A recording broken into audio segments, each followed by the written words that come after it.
ইনশাআল্লাহ। আপনার সঙ্গে আমার জন্য দোয়া করবেন, আমি যেন এই ভণ্ডদের থেকে আলাদা হয়ে আমি যেন এই চরমনাই তরিকার মতন আমি যেন এই হক পথে থাকতে। আপনারা রিসেন্টলি দেখেছেন একজন মুফতি সাহেব, মুফতি মিসবাহুর রহমান রফিকি, উনি পূর্বে কওমি ঘরানার একজন আলেম ছিলেন। তারপর ওনার কাছে আহলে সুন্নাতুল জামাতের আকীদা ভালো লেগেছে, মানুষকে এভাবেই উনি বলেছে।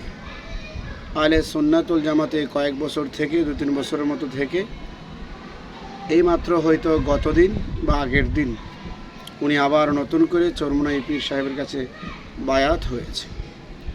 এই লোকটা যখন প্রথমে সুন্নি জামাতে অংশগ্রহণ করে, সুন্নি আকীদা গ্রহণ করে, তখন আমাদের কিছু সুন্নি ভাইয়েরা আনন্দে উল্লাসিত হয়েছিল।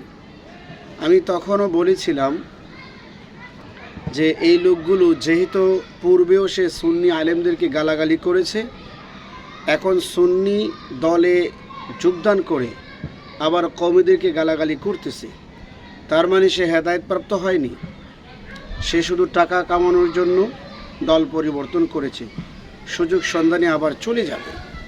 ঠিক আমি গুনাহগারের কথাটা ফলে গেল।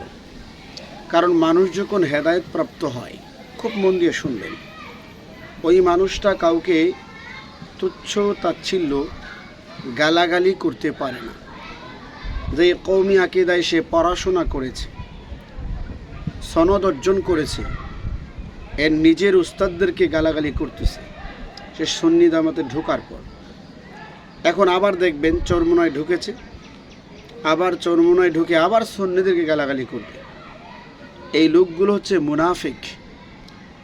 শুধু সে না, আরেকজন আছে আমাদের সুন্নি জামাতে, লম্বা সময় ছিল, শুধু চাকরির পদোন্নতি হয় না কেন, এই জন্য সে আবার ওহাবি হয়ে গেছে।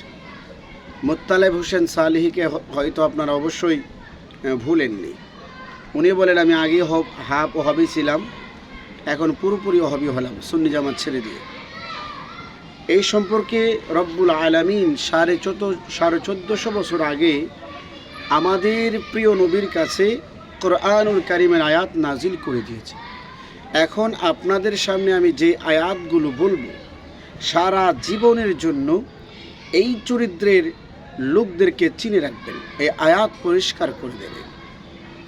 পবিত্র কোরআনুল কারীমের 4 নং সূরা নিসার 137 নং আয়াত থেকে আমরা শুরু করছি। বিসমিল্লাহির রহমানির রহিম। আল্লাহ বলেন, ইন্নাল্লাযীনা আমানু, যারা ঈমান আনার পর, সুম্মা কাফারু, অতঃপর আবার কুফরি করে কাফের হয়েছে, সুম্মা আমানু, অতঃপর আবার ঈমান এনেছে, সুম্মা কাফারু, আবারও কাফের হয়েছে, সুম্মা ইজদাদু, এবং তাদের কুফরি শক্তিশালী হয়েছে, কুফরি উন্নতি হয়েছে, কুফরাল্লাম ইয়াকুনিল্লাহু, আল্লাহ তাআলা এদেরকে লিয়াগফির লাহুম, কখনোই ক্ষমা করবেন না, ওয়ালা লিয়াহদিয়াহুম সাবিলা, এদেরকে সৎ পথ কখনোই দেখাবেন না। এরপরের আয়াত 138 আয়াত আল্লাহ বলেন, বাশশিরিল মুনাফিকিনা, এই ধরনের মুনাফিকদের জন্য সুসংবাদ শুনিয়ে দিন। বাশশিরিল মুনাফিকিনা বিআন্না লাহুম আযাবান আলিমা, এদের জন্য রয়েছে কঠিন থেকে কঠিন আযাবের সুসংবাদ। আপনারা জানেন, খারাপ কাজের কখনো সুসংবাদ হয় না, দুঃসংবাদ হয়। ভালো কাজের সুসংবাদ হয়। এখানে আল্লাহ তাআলা তিরস্কার করে, অপমান করে, উপহাস করে বলছেন যে এরা যে মুনাফিকি করেছে এর সুসংবাদ শুনিয়ে দিন। বাশশিরিল মুনাফিকিন বিআন্না লাহুম আযাবান আলিমা, আযাবের উপর আযাব এদেরকে দেয়া হবে। কেন? আল্লাযীনা ইয়াত্তাখিযুনাল কাফিরিনা আউলিয়া মিন দুনিল মুমিনিন। এরপরের আয়াতে 39 নম্বর আয়াতে আল্লাহ বলেন, এরা মুমিনদেরকে বাদ দিয়ে, মিন দুনিল মুমিনিন, আল্লাযীনা ইয়াত্তাখিযুনাল কাফিরিনা, কাফেরদেরকে আউলিয়া, বন্ধু নির্বাচন করেছে। কেন করেছে এই উত্তর আল্লাহ দিয়েছে। আয়াবাতাগুনা ইনদাহুমুল ইজ্জাতা, এবং এরা কাফেরদের কাছে সম্মান আশা করে, ইজ্জত আশা করে। এরা কি জানে না? ফাইন্নাল ইজ্জাতা, সকল ইজ্জত, লিল্লাহি জামিআ, সকল সম্মান আল্লাহর জন্য।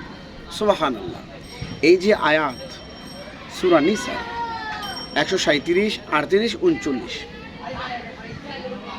এই যে আয়াতগুলো শেষে 40 নম্বর, এই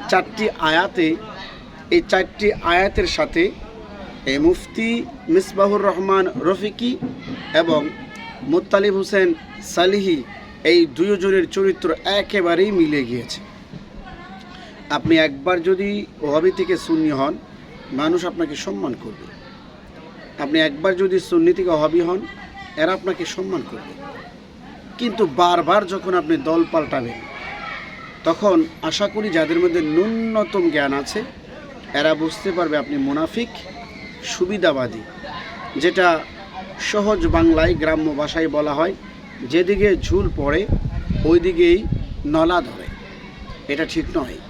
আমি এখন কওমি আলেমদেরকে বলবো, যারা বিজ্ঞ আলেম রয়েছেন, এই মিসবাহুর রহমান রফিকি, আপনারা জানেন এখনও যদি এইরকম মানুষকে আপনাদের চরিত্রের সাথে লেপন করেন, কওমি আকীদার সুযোগ দেন তাকে, তাহলে আবারও আপনাদেরকে সে পরিত্যাগ করবে। যখন আপনাদের সাথে একটু মনোমালিন্য হয়ে যাবে, আবার যেমন আল্লামা শফিকে সে গালিগালাজ করেছে, চরমনাইয়ের পীর সাহেবকে গালিগালাজ করেছে, টিটকারি করেছে, আবারও করবে। এই মুনাফিকদেরকে আল্লাহ তাআলা এক সেকেন্ডের জন্য পছন্দ করে না। আল্লাহ তাআলা বলেন, ইন্নাল মুনাফিকিনা ফিদ দারকিল আসফালি মিনান নার, নিশ্চয়ই যারা মুনাফিক জাহান্নামের সর্বনিম্ন স্তরে থাকবে। জাহান্নামের স্তর থাকবে 7টা। একেবারে নিম্ন স্তরে যে স্তরটা রয়েছে ওখানে থাকবে মুনাফিকরা।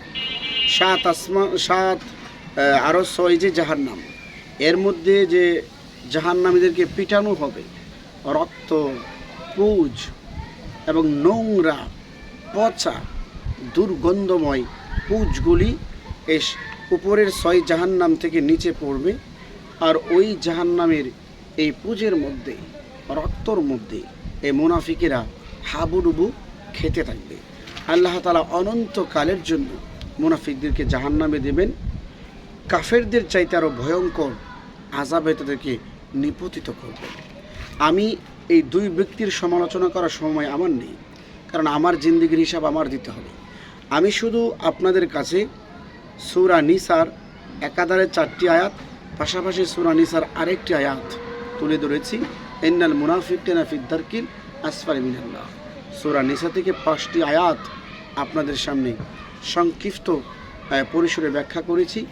এই আয়াতের সাথে এদের চরিত্রটা মিশে গেছে। আমি আবারও যদি সূরা নিসার 37 নং আয়াতটা, প্রথম আয়াতটা পড়ি, আল্লাহ বলেন, আবারও খুব মন দিয়ে শুনবেন, ইন্নাল্লাযীনা, যারা ঈমান এনেছে, আমানু, ঈমান আনার পরে, সুম্মা, অতঃপর, কাফারু, আবার ঈমানকে বিকৃতি করে কুফরি করেছে, সুম্মা, অতঃপর, আমানু, আবারও ঈমান এনেছে। আল্লাহ বলেন সুম্মা কাফারু, আবারও তারা কুফরি করেছে। আবারও কুফরি করার কারণে এরপরে আল্লাহ তাআলা বলেন সুম্মাজদাদু, এদের কুফর বৃদ্ধি হয়েছে, কুফরের মধ্যে তাদের স্থায়িত্ব হয়েছে। কুফরাল্লাম ইয়াকুনিল্লাহু, আল্লাহ রাব্বুল আলামিন এইভাবে কুফরের মধ্যে যারা স্থায়িত্ব লাভ করে এদেরকে ইয়াকুনিল্লাহু লিয়াগফির লাহুম, কখনোই ক্ষমা করবেন না, ওয়ালা লিয়াহদিয়াহুম, এবং তাদেরকে হেদায়ত মানে সাবিলা, হেদায়েতের রাস্তা আল্লাহ তারা কখনোই দেখাবেন না। কি ভয়ঙ্কর, কি ভয়ঙ্কর! একটি আরবি প্রবাদ বাক্য আছে, কুল্লু শাইইন ইয়ারজিউ ইলা আসলিহি। আরবরা বলতো প্রত্যেকটা বস্তু তার মূলের দিকেই ধাবিত। এই জন্য মুফতি মিসবাহুর রহমান রফিকি নিয়ে আমার কোনো মাথা ব্যথা নেই, কারণ তার মূলের দিকে সে ধাবিত হয়ে গেছে। কিন্তু মূলে যারা আছে তারা তো কওমি অঙ্গনের কওমি মধ্যে থেকেই জীবন পরিচালনা করছে, তাদেরকে বলা যায় তাদের আকীদারা এদের কাছে সঠিক। কিন্তু মুফতি মিসবাহুর রহমান রফিকের মতো ব্যক্তি যারা, এদের কাছে কোনটা সঠিক কোনটা বেঠিক, যেমন নবীজিও বুঝেন নাই মুনাফিকদেরকে, আল্লাহ আয়াত নাজিল করে তারপরে বুঝিয়েছেন, ঠিক এদের চরিত্র বোঝা বড় দায়। আল্লাহ রব্বুল আলমিন মিসবাহুর রহমান রফিকি এবং মোত্তালেব হোসেন সালিহি এইরকম মুনাফিকদের থেকে আমাদের ঈমানকে হেফাজত করুক। পাশাপাশি বলবো কওমিরা যেন এইরকম মুনাফিকদের থেকে সতর্ক হয়। আল্লাহ রব্বুল আলমিন আমাদের সকলকে হেদায়েত দান করুক, হেফাজত করুন, আমাদের ঈমান ও আমলের জিম্মাদার হয়ে যান আল্লাহ তাআলা। আমরা বলি আমিন। আজকের জন্য সমাপ্ত। আসসালামু আলাইকুম ওয়া রাহমাতুল্লাহ।